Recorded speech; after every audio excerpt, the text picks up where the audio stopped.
Happy New Year! Happy New Year, everyone! As you are recovering from the major New Year celebration and setting your intentions for 2022, we've decided to generously share the biggest wisdoms of 2021. So, are you ready for 10 major spiritual lessons of 2021 to enter the 2022 with a full spiritual force? If not, you'd better get ready. So, lesson number 1. Open heart does not mean love and bliss only. Yes, when you experience pain in life, trauma, unfortunate events, and relationships, you tend to close your heart because it keeps you safe. So, in order to crack your heart open, to open it back, there is no other way but experiencing those low or sad, bad emotions that we call them over again, to literally experience that pain again, to open your heart. We often forget that when we drink cacao or attend other ceremonies to open our heart, we're also opening it towards experiencing the full spectrum of human emotions, including pain, sadness, sorrow, grief. There's so much grief. So when you are on this journey, remember that opening heart means embracing a wide range of the full experience of being a human. Not only pink elephants and unicorns. Lesson number 2. Your inner authority should be your main guidance. Exactly. We're often told in the society to listen to the external authorities, whether it's the school, the family, the government, the politics, the socio-economical structures. Then we move to spiritual communities. We start listening to spiritual gurus, teachers, practices, always looking outside, still to make our decisions, still to understand ourselves better, to know what's our purpose, what's our dream life. We are looking outside. We're trying to find this validation from the external forces, even though we might think they're the right ones, like the spiritual gurus, for instance, like Muji or Krishna Das or whoever else. But to fully understand who you are and what your authenticity is about, you gotta look within. So to trust in life equals trust in yourself. So listen to your gut feeling, listen to your heart if you cracked it open already, otherwise it's not gonna work. And then you will know where to follow and maybe who to follow if your paths are aligned. Awesome.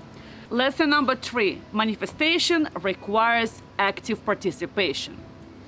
Yes, if you think that coming to a spiritual community, you're just gonna meditate, do Joe Dispenza practices of aligning and coherence, so your heart waves and your brain waves, and you wake up, open your eyes, and everything is going to be the same way you dream in your wildest dreams. No matter where you are, your mindset, your determination and discipline will allow you to achieve whatever you want to achieve outside of spiritual or regular matrix. So when you want to manifest the life of your dream, get up from your butt and start applying your commitment, your discipline, your life force, your energy, your desire towards your goal. You're not just gonna wake up and overnight see the changes in your life. If you want to experience magic, you gotta be really open and act on it. Yes. Boom. Lesson number 4. Understanding your purpose comes from internal excitement about something and not from external pressure of fulfilling something in your life. Very true. When we are realizing that, let's say we don't like our job, or we don't like the place where we live, we don't feel fulfilled at our current situation, it is very important to take some time to realign with your soul and to reprogram your brain instead of jumping straight into the next thing. Because if you're taking your mindset onto the next thing, you're still influenced by the fear of, I need to support my family, and I need to make money. And instead of allowing this nectar of your soul to fully come to the surface and to make itself known, what is it that you truly want to do, you fall for those fearful actions and just making your decision based on the external necessities rather than from the space of fulfillment and desire and willing to create something beautiful in this life. Yeah, unfortunately, generation through generation, we learn how to act out of fear and not how to act from the inspiration. So, your life purpose comes when you do act from the inspiration instead of the conditioning of fearful environment that you grow up in. Awesome. Lesson number 5. Deep transformation starts in changes of your mindset. Don't forget that mind is the thing that creates your reality. You know, quantum physics, Kabbalion, Hermetical, Egyptian, all of the Asian culture knew this wisdom. So when you want to change your reality, you have to start from within. You have to start working on where do you actually put your any focus, what thoughts you're thinking, what words you speak, what things that you imagine about a certain situations, and that takes willpower again.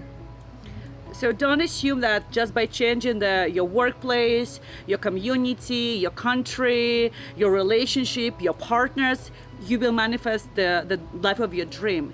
The changes start from your mindset. If you just leave the matrix and come to the spiritual community with the same mindset, you're not going to experience any magic or any transformation in your life. Everything starts here. So do the inner work, okay? Lesson number 6. Trauma healing is the only way to understand what actually your dream life is or could be. This is very true. In order to fully connect to your life purpose, in order to fully connect to your deepest desires, in order to fully reveal your authenticity, your uniqueness, you need to go to trauma healing. When we experience trauma as children, it stays in our body, it changes our physiology, it changes our DNA, it filters our whole reality, it filters our perception of the world, of our relationships, of ourselves. So in order to live a fulfilling, free, happy life, honest life, content life, authentic life, we have to go into those dark spaces, into those closets, and bring out all the skeletons to the surface so that you could shine light on them and honestly integrate into our bodies. Only through trauma healing we are able to fully tap into our human potential. Trauma puts you in a smaller box, and you think that the reality and your life is only can be fulfilled to a certain degree. But when you heal the trauma, you open up this box, and the world is not black and white anymore. It's full of rainbows, full of opportunities, full of expression, creativity, and love. Wonderful. Lesson number 7. Anger is a natural response to violating boundaries. So it should be normalized in our society. Yeah, when we experience anger, it's a, like Sasha said, it's a response to protect ourselves. So don't you think that you also experience anger and rage towards somebody that is close to you in your life, like your family?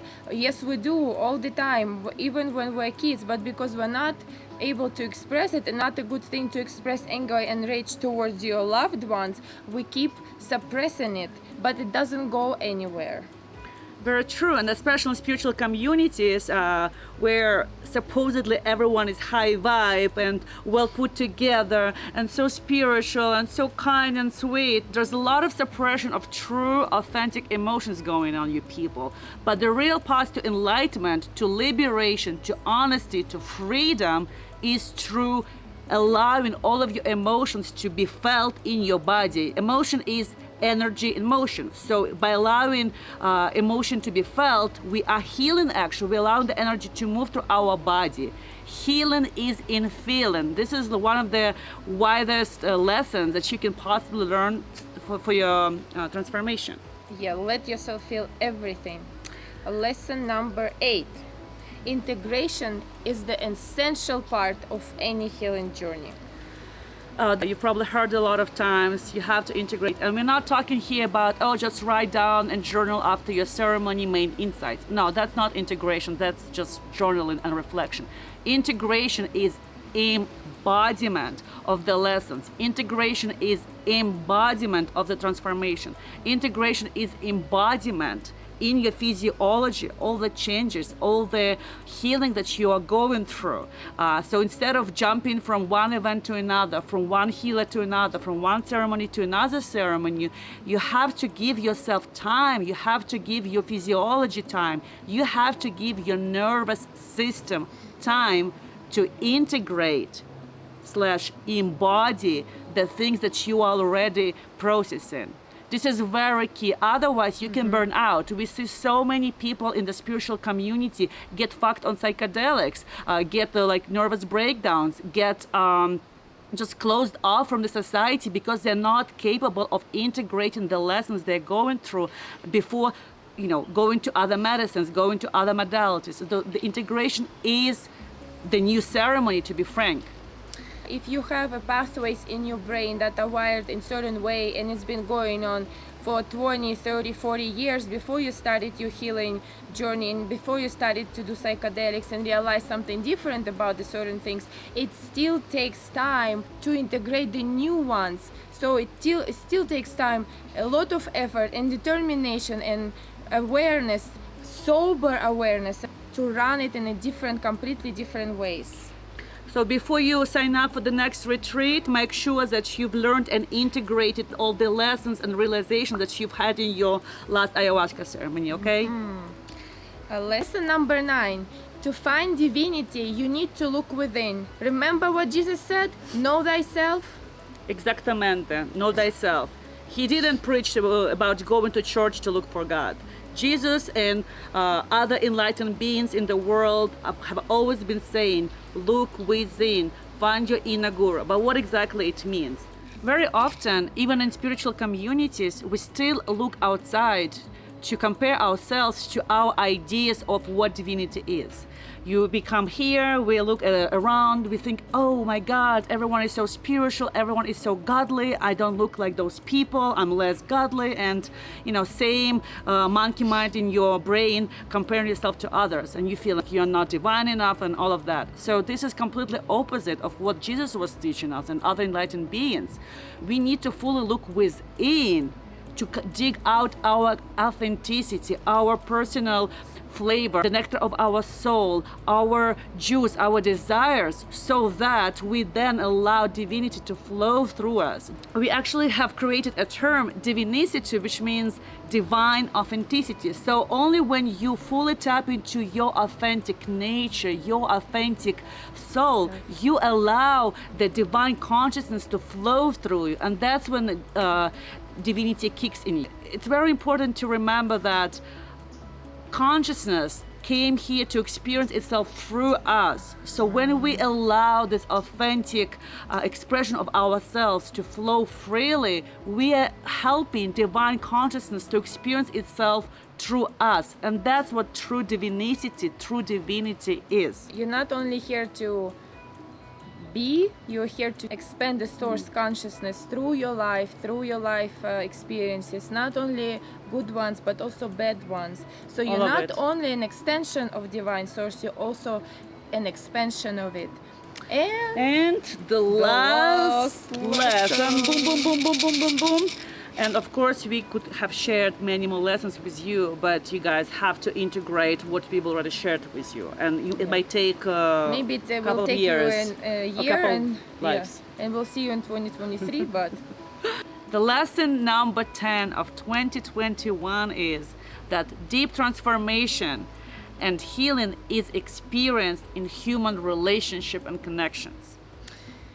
Yes, first of all, you create disconnect, you create distrust in life and in yourself through relationships, because we learn through relationship, we're affected by relationship from other parents and so on in the bigger social groups. So the true healing comes when you heal from the inside and you see reflection of your healing in the relationship with the people outside. And it can be relationship of your partner in business, your a lover, your family, your friends. So everything is seen on the outside once you start to change on the inside. So if you think you are enlightened, if you think that you've transformed, go spend a weekend with your family, go hang out with your friends and see the reflection that you receive from them. It's easy to feel enlightened sitting in your cave, in your room and meditating all day, but the true transformation happens in direct contact with another human being. So if you really want to see the fruits of your work, go make connections and build relationships with humans. Maybe you just created an awareness of the part that's been hurting by those people. So now you can put determination and focus in healing that part and being aware of it instead of being reactive. Awesome. Great job. Great job, sister. So you guys, we are leaving you with all this wisdom for 2022. And most importantly, open your heart, follow your heart, connect to your heart. It is very, very important to fully tap into your authentic expression. Release any resistance towards any kind of emotions, because we are here to feel all the spectrum of emotions. So let them flow through you and don't judge yourself, don't feel guilty for them.